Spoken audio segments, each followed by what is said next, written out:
Halo Sobat Soja, ketemu gue dengan Zaki dan gue Kevin di Google. Google.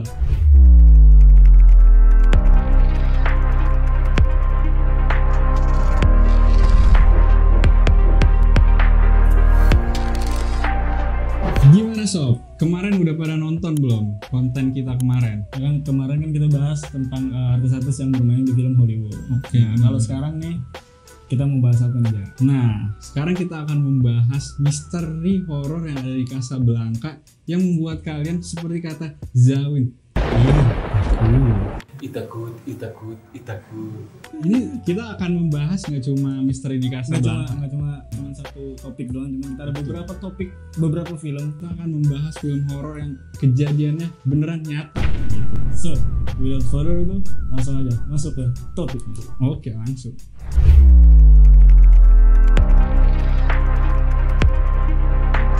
Oke, jadi yang pertama ini kita mau bahas film yang berjudul Rumah Pondok Indah. Anak-anak kelahiran tahun 90-an nih pasti udah nggak asing lah ya dengan film Rumah Pondok Indah, yang mana itu ada kisah nyatanya. Betul banget. Ada kisah nyatanya. Apalagi tuh zaman dulu tuh ya, daerah itu masih sepi tuh.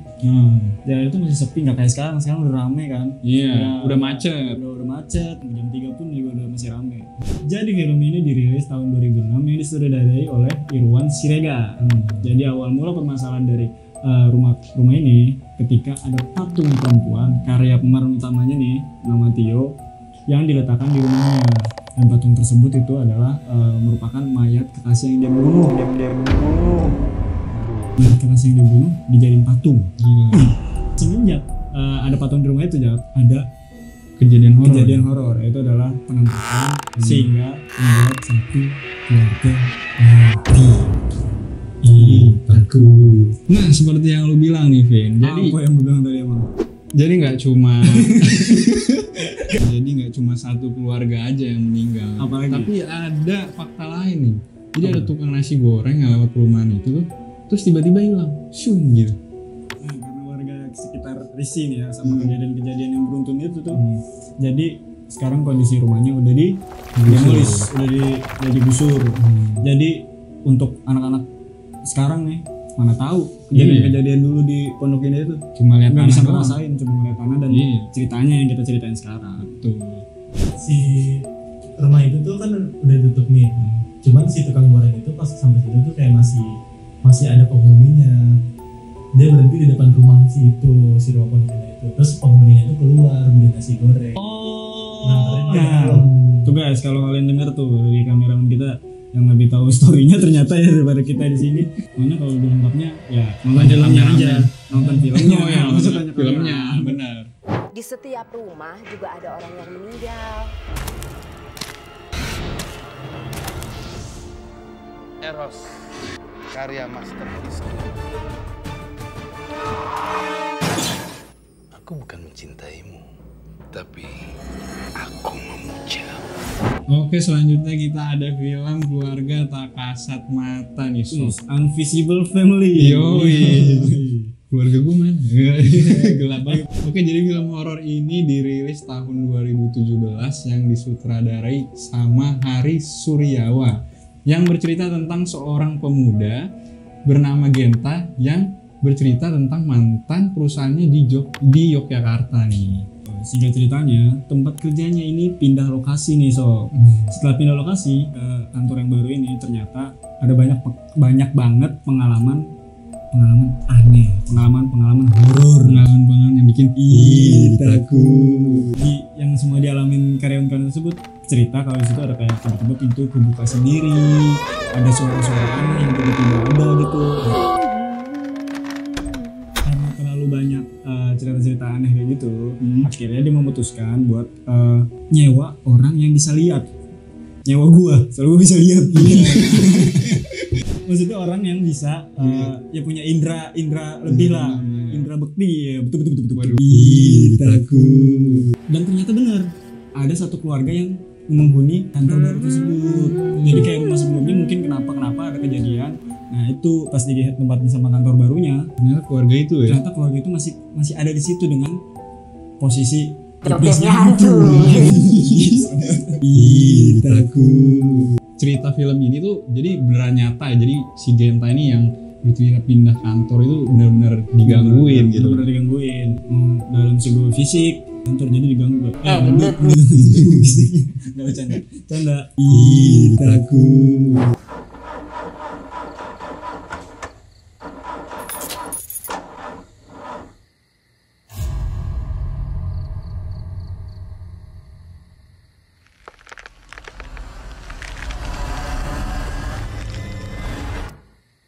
Yang ketiga nih ada film KM97 atau Kilometer 97. Film horor ini sering banget dikait-kaitan sama kecelakaan-kecelakaan yang ada di tol Cipularang di Kilometer 97. Itu tepatnya tuh.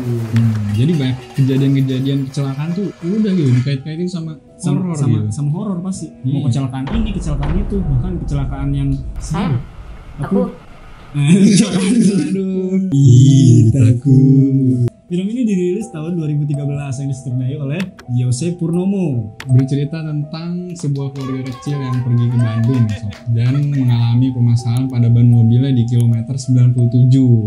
Nah, keluarga tersebut berhenti pas di kilometer 97-nya, tetapi anak di keluarga tersebut tiba-tiba menjadi seorang pendiam nih setelah ngecek bannya gitu.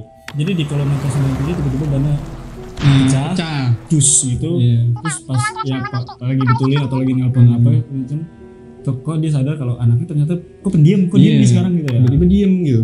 Juga yang gua bilang di awal tadi, ini kan di kilometer 97 kan sering dikait-kaitkan sama kecelakaan, sedikit dikaitkan horor, cuman karena kecelakaan kan, bukan cuman karena sih.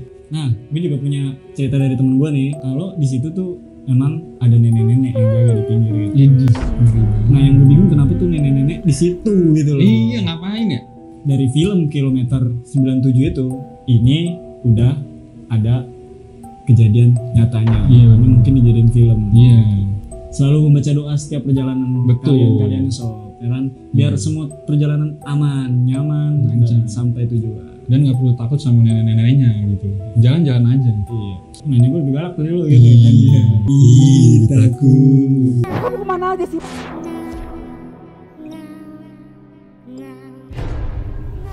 Bukan Den Bintang, dia setan yang menjelma jadi Den Bintang.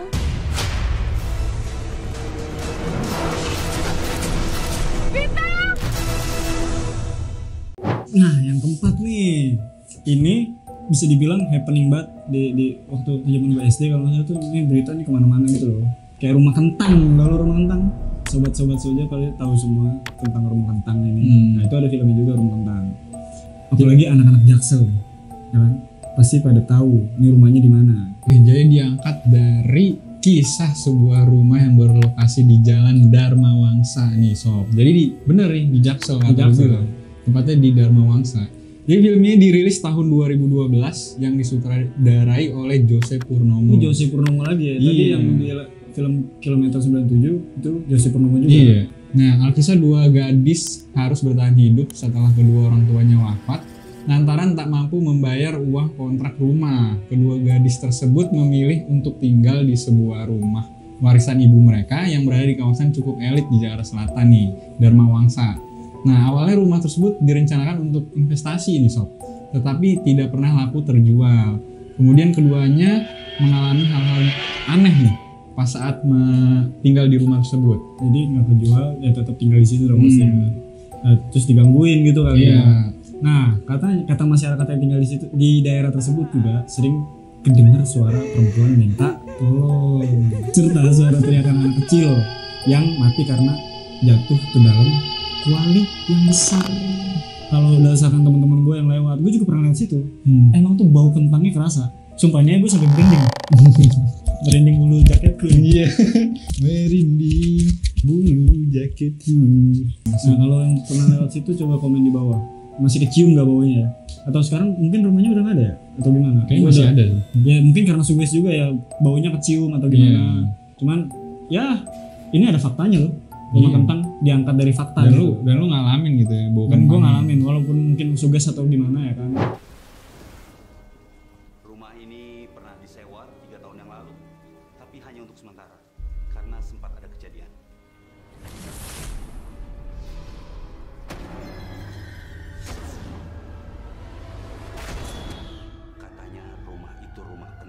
Nah yang terakhir nih udah nggak asing banget lah. Kayaknya hampir satu Indonesia tahu inilah ya. Iya, Ini pasti film tahu lah. Ini film booming lah bisa dibilang ya. Booming Zaman dulu apa banget. sih namanya kalau bukan viral? Ini ada film Terowongan Casablanca. Casablanca. Sobat-sobat pasti tahu lah mall-mall Casablanca tuh. Oh iya, Kokas ya kan? Yoi. Kokas. Tempat nongki ya kan? Nongki Nongki sobat gitu. Nah, Nongki sobat. Ya, jadi film Terowongan Casablanca ini dirilis tahun 2007 yang disutradarai oleh Nanang Istiabudi. Film ini berawal dari seorang pria bersama teman-teman yang menyetir sambil mabuk pada malam hari. Ia terkejut melihat sosok Mbak Kunti di atas kaca mobilnya hingga mereka mengalami kecelakaan di terowongan.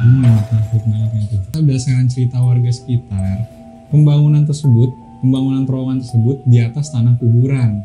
Nah, diduga jasadnya itu masih belum sempat diangkat gitu loh. Oh, jadi belum diangkat, udah dijadiin terowongan. Tapi coba lu pikir deh. Tadi kan ini kan fakta juga nih kan, ya. Fakta dijadiin film kan. Iya. Kan kisahnya karena ada kuntilanak dilihat sama orang mabuk terus kecelakaan dong. Iya. Yang lihat kan orang mabuk. Iya, apakah beneran kuntilanak? Iya, apa Mbak Kunti itu beneran muncul apa cuman Apakah apa sih, dia- bayaran doang karena dia lagi mabuk kan? Iya. Apa jangan-jangan dia orang beneran ketabrak? Iya, oh iya bener. Iya bener. Terus pas Masuk akal. sadar tuh, orang. Kan meninggal. Oh iya, meninggal. Terus yang nyeritain siapa ya? Dan lu tau gak, dulu tuh gue kalau situ kan rumah gue deket situ ya. Ya gak daerah situ, cuman gue sering main di situ kan. Gue sama temen gue nih kalau lewat situ tuh, kalau kita lagi sepi malam-malam, ya anggaplah 11 malam, 11 ke atas lah ya. Ya 11 ke atas, lewat situ tuh sepi tuh. Kita diwajibkan mengelakson 3 kali. Iya. Ibaratnya kita ngasih, permisi gue mau lewat, Iya, gitu. betul. Jadi kalau nggak Jadi ngasih- adat ya, jadi adat. Iya mungkin jadi budaya keseharian, bukan jadi adat juga. Kalau nggak langsung 3 kali dulu ya, kalau nggak langsung 3 kali bakal kejadian. Yang sama mungkin ya. Ya serem juga sih tapi ya, takut nggak sih lo? Ih, takut. Tapi ada yang lebih takut lagi loh. Apa? Ternyata kuntilanaknya ini beda. Tapi kamu Buddha. Yang lain warna putih, di terowongan Casablanca katanya warnanya merah. Oh ya makanya di covernya juga di cover filmnya kuntilanak merah. Iya, ini warna merah. Siapa tahu kita nggak tahu ada kuntilanak warna hijau, warna biru, Iya, bisa jadi. warna pelangi mungkin. Waduh.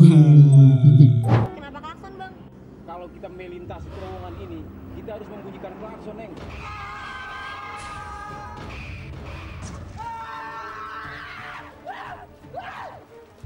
Sip, kita udah bahas 5 film horor yang katanya beneran ada ya kan. Tadi dari Rumah Kentang, itu Rumah Kentang gue pernah ngalamin. Cuman ini fakta yang dijadikan film kan ya. Iya. Dan Terowongan Casablanca juga gue mengikuti budayanya kalau lewat situ harus 3 kali gue sempat ngikutin juga. Sebenarnya sampai sekarang nih KM92 masih mengerikan sih. Masih mengerikan. Iya. Lu kalau lewat situ apa yang lu rasain? Kayak ada orang nggak sih? Ada orang nggak sih? Padahal di situ lagi macet ya, tapi Iya. kok ada orang sih. Iya, Padahal lagi macet. Kayak belakang. Ya ada ternyata. Keluarga gue. Iya. Nah, kalau Sobat Sojab juga punya cerita-cerita horor nih, yang mungkin tadi dari 5 film tadi kan pasti ada masyarakat sekitarnya kan. Mungkin Sobat Sojab salah satu dari masyarakat tersebut ya kan. Iya, tinggal di Pondok Indah. Tinggal di Pondok Indah, mungkin sering lewat Kokas, sering lewat di Jaksel juga tuh rumah kentang. Bisa di-share kali ya. Iya.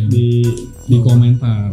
So thank you buat kalian semua yang udah nonton Google kali ini. Dan bagi kalian jangan lupa cek website kita di solofjakarta.id supaya dapat update-update info menarik lainnya ya.